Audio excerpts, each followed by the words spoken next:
Good morning, Vietnam. Here we are, once again, doing our bathroom commentaries.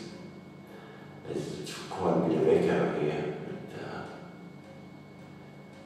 but I've been sort of keeping the vocals down just a little bit because the maid is sleeping outside the door in the hallway. Can you believe it? It's incredible. We changed hotels 2 days ago because things were getting rather tropical, you know, and the natives, and our actions on occasion had been somewhat suspicious, for want of a better term. Now, I've packed up. Excuse me, someone's knocking at the door. Yeah, mate. Can you hear it? Yeah, but can't make it. Just a very odd word. So yeah, we're just checking the decibels here. So because it's 4 o'clock in the morning, so we don't want to wake the maid. Outside the door. Our pet, our horseman pets. They are really, you know, good on now. Get you soon, buddy. Anyway, excuse me while I smoke. Anyway, we packed up our goods and chattels and came over to here. Funny enough, it's a stone's throw from the old Tung hotel where I stayed the first time last year when I came. Anyway, forget. So we're here at a proposed 4-star hotel. Now, I've got to take this camera around and show you.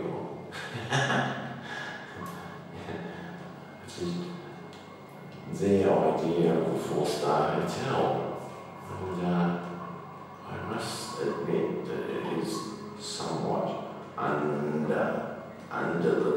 the radar, under the limbo stick. Limbo.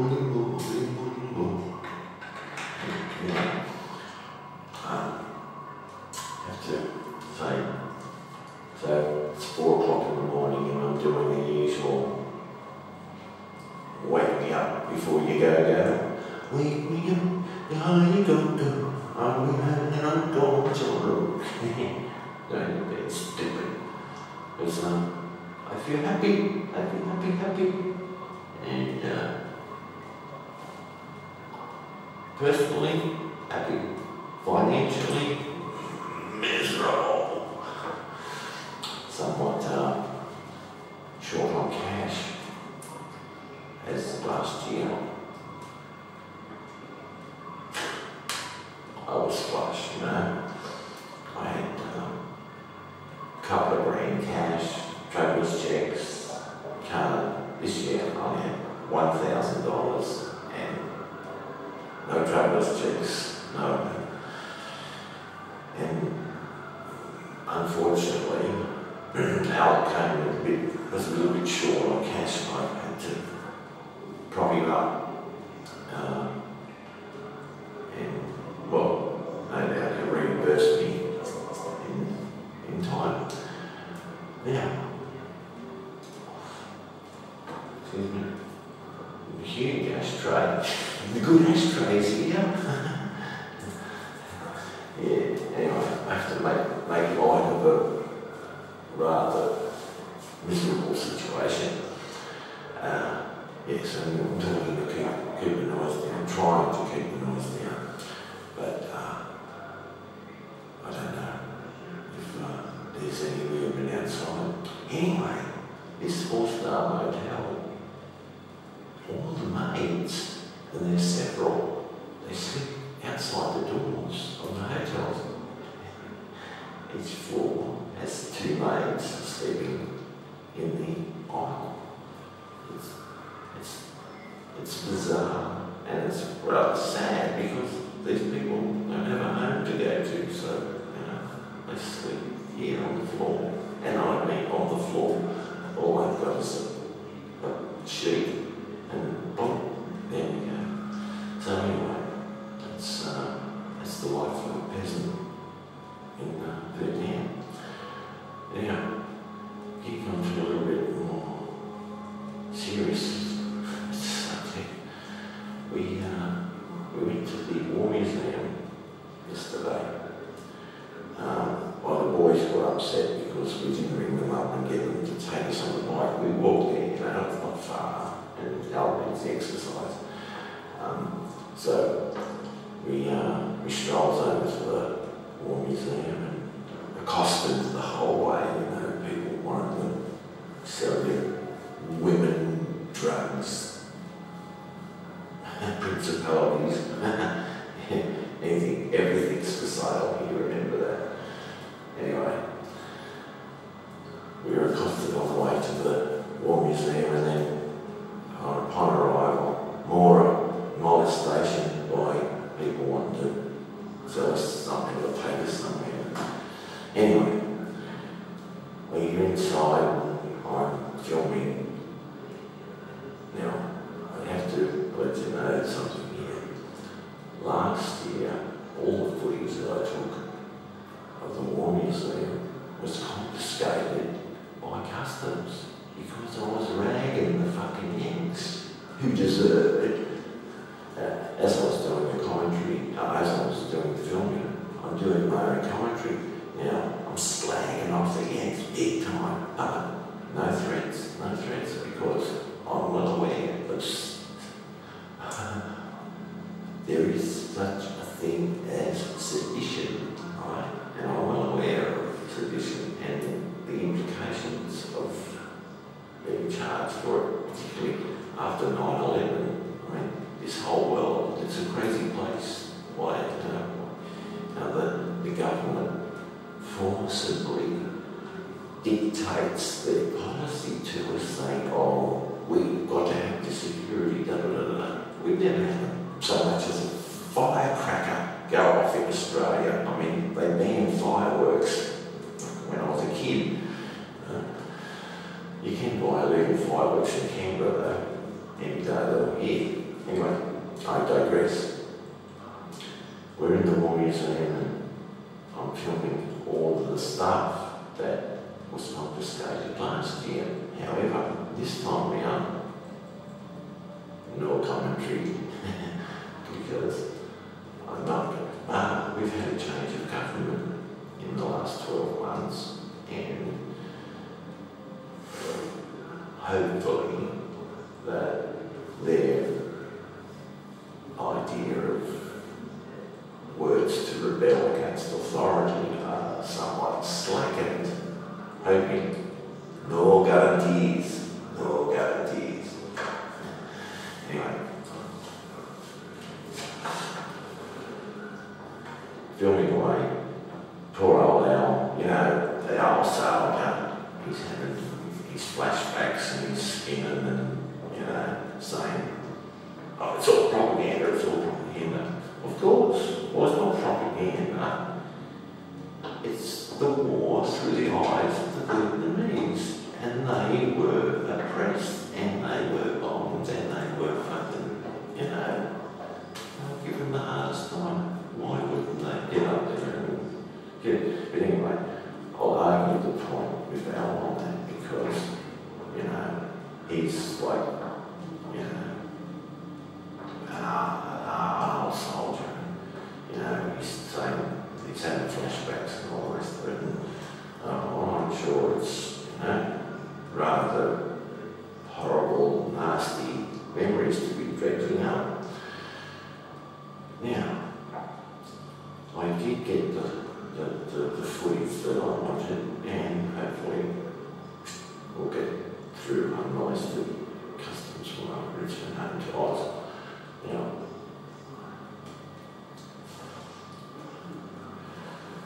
we met a couple of sailors at the War Museum, 3 young kids, 19, 20-year-old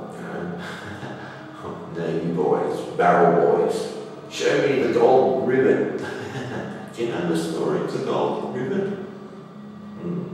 I'll tell you one day. Well, I'll tell you now.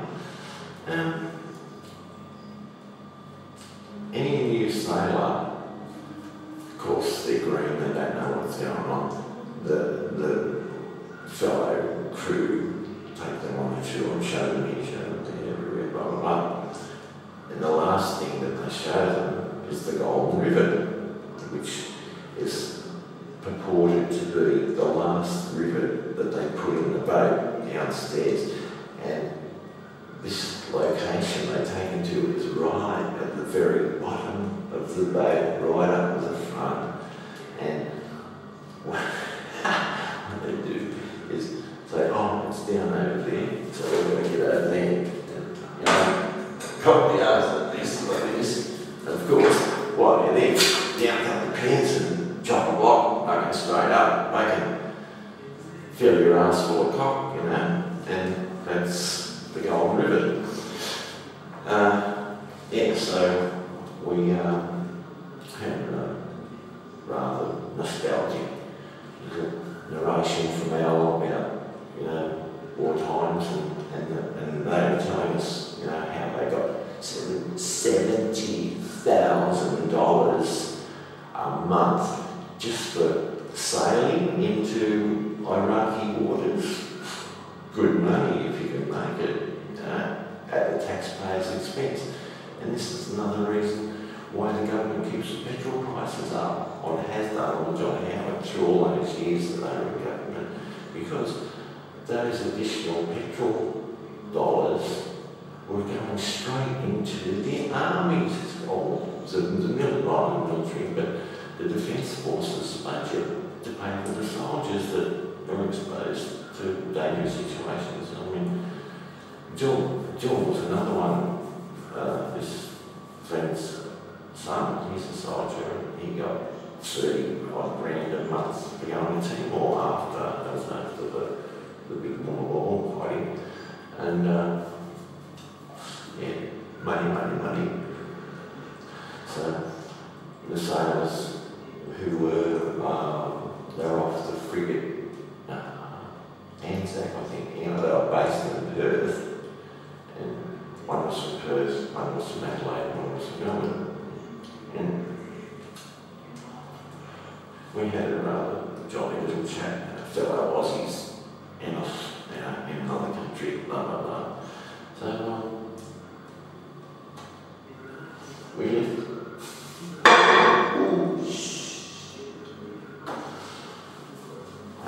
We left the warmies there and kind of off down the road and quietly molested along the way by the usual. And we wandered down to the Reunification Palace, and I took footage of the palace and the gate where the tank went storming through that famous shop, you know, the ending of the war, near the ending of the war. And that was interesting. Well, a bit of history that had to get some footage of. Anyway, well, where do I go to from here? Excuse me while I have a quick drink of water. I thought it's very dry. So, we're back to our hotel. And walkie-walkies, very long way. Al was thanking God when we suddenly made it back to the street, because he doesn't know, you know, the area like I do, you know. He said, oh, very good. But as I said, things were getting rather tropical around there, because the natives, they were getting suspicious of our activities, and it was time to move on. And the last day we stayed there, we had no power. You know, the whole block is blacked out. And they have that here regularly, because last year I took film of it. the street wires, the telephone wires, they're hanging out loose everywhere. It's madness. Anyway,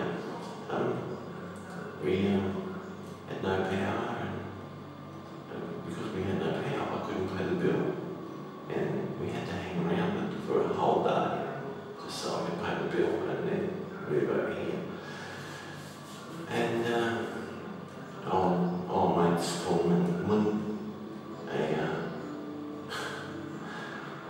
looked after us. It really was time to leave that hotel because the night before, my little mate Tung, he's got this Japanese friend a Jap that he's met here. He's, Japanese, filthy rich, who, he's paying him. He paid Tung, obviously, a lot of money because he turns up after midnight at the hotel saying, come for a drink, come for a drink, come for a drink, come for food. I pay, I was fucking dead for the world. Anyway, it turns up. We jumps on the bike, and mate, the bike is fucking like this. I was fucking shitting myself, mate. Thank God there was no traffic on the roads at midnight because, mate, we wouldn't have got there to this. We went to this cafe /restaurant for food and drinks, and we were lucky to get there. So when we arrived, he's drunk and screaming and all going on. That's even before he fucking parks the bike. Anyway, cocks the bike, goes in the restaurant, orders beers and food. First time in my life I've eaten chicken feet. Oh, yeah. Not much in the way of nourishment. I won't fill your belly eating chicken feet, so I can tell you. Anyway, he orders chicken feet and beers, and he's screaming, he's yelling, for the waiter and all this sort of shit. And I'm going, oh no, look at this. And the restaurant was full, and all these people are going, the buttons are running on, and I'm just going, look, I'll make it, running late on you, because I was fucking staying on sale, luckily. Anyway, he's put on this song and dance mode, so embarrassing, we got no idea. Anyway, we sat there and drank beer for a couple of hours, and it was time to go, these people in the restaurant want to go home, obviously. Anyway, we leave the restaurant, and he's saying to me, get on the bike. I mean, he was blind before we even got there. And he said, I think whiskey. Trouble getting their tongue around certain words. Anyway, he'd been drinking whiskey and beer, and he was fucking blind. Anyway, on top, he's had a couple more beers while we're at the restaurant, and then there was no way in the world I was going to get on that fucking bike, mate. Anyway, all the restaurant people, they're all gathering around, and I'm saying, people. I walk, and they all laugh and the restaurant people, because they knew that I knew that this guy's fucking, just waiting to die. So I literally run back to the hotel, right, with him in pursuit, jump on, and I'm just going, no, people. There's people on the street at 2 o'clock in the morning, they're all laughing, because they can sort of vaguely interpret what was going on. Anyway, gets back to the motel, and of course the whole hotel was all shut up, and fortunately one of the hotel workers had sat up and waited for me, because I'm banging on I got the doors, and then they got the roller shut-up door. I'm banging on the roller shutter, and then next thing, up comes and gets back in. So I goes upstairs, and the room we had in that hotel was right on the street, you see, and I'm hanging out the window, saying, Thao, go on to sleep. Okay. He's out there. John, John, screaming his lungs out. Like, oh, fuck. Mega fucking barrow, I tell you. Anyway, for half an hour, he's out there. Oh, John. You know, I kept opening the window saying, go to sleep. Because I failed to mention that he'd have a fight with his missus and wasn't going to go home anyway, you know. I had no idea where he was going to stay, you know. I just thought, you know, go, please go away, you know. So he's there half an hour, John, you know, and I flipped all the lights off in the room so that, you know, well, he's going to bed, he'd take the hint and piss off, you know. Anyway, he did. Turns up the next morning like a bear with a sore head. Oh, I'm sorry, because, you know, he was saying things to me that were, you know, just, you know, he wasn't the happy, smiling, bloody Vietnamese that he normally is, you know. But the alcohol brings out the worst in people, you know. Anyway, we're trying to get, oh hang on, sorry, before it jumps. We get to bed, he's gone, it's awkward, he turns up the next morning and everything's sorry, and you know, it's all okay. I give him some money, off he goes, do his thing, you know, because, you know, he's here ritually 6:15 every morning, hand out your money, you know, go and do the bits first. Anyway, excuse me.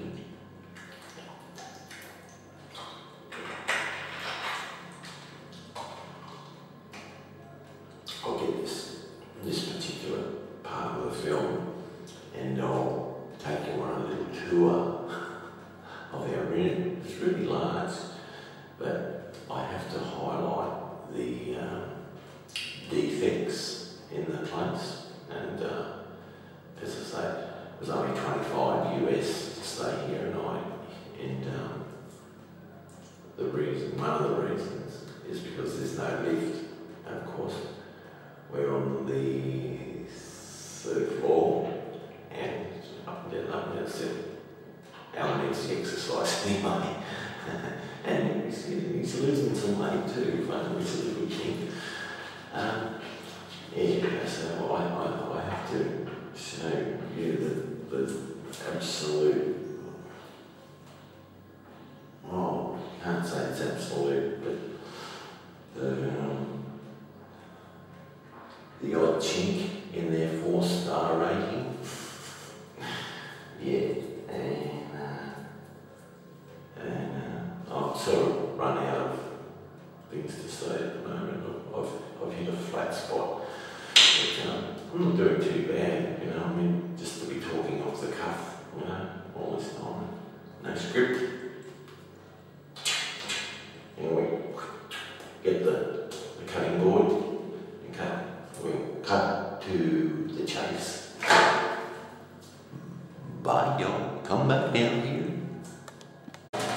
So first and foremost, the noise of this bloody thing.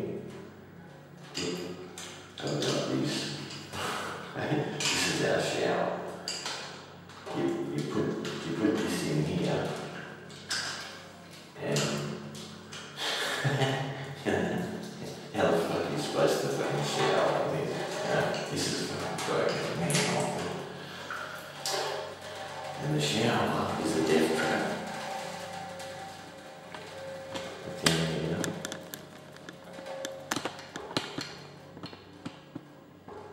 Look at these.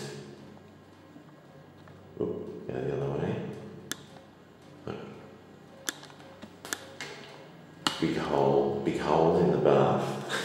And the bath is the death trap, I tell you. Now, moving right along. Now, have a go at this. The whole piece is all loose and falling off. There's the head. You know, look at the lighting is somewhat bizarre, but look at the corner up here. The right minimising the damp coming through from the upstairs, but it looks slightly there, but it's there, and it's there, and it's there. Look, oh, terrible, isn't it? That's it. Oh, there's that door. But this hotel was an old brothel, I'm sure of it. Our lovely broken window in the bathroom. Now leaving the bathroom, here is the refrigerator, television, and this is why I said I reckon it was an old brothel. Have a go at the huge mirror so you can watch yourself having sex on the bed there. And there's old mate Al. Now, taking that, have a go at the air conditioning unit. Magnificent, isn't it? And out here, moving into the curtain area. Talk about a room with a view. Oh no, look, I have to come back and film this in the daytime. It's 4 o'clock in the morning now.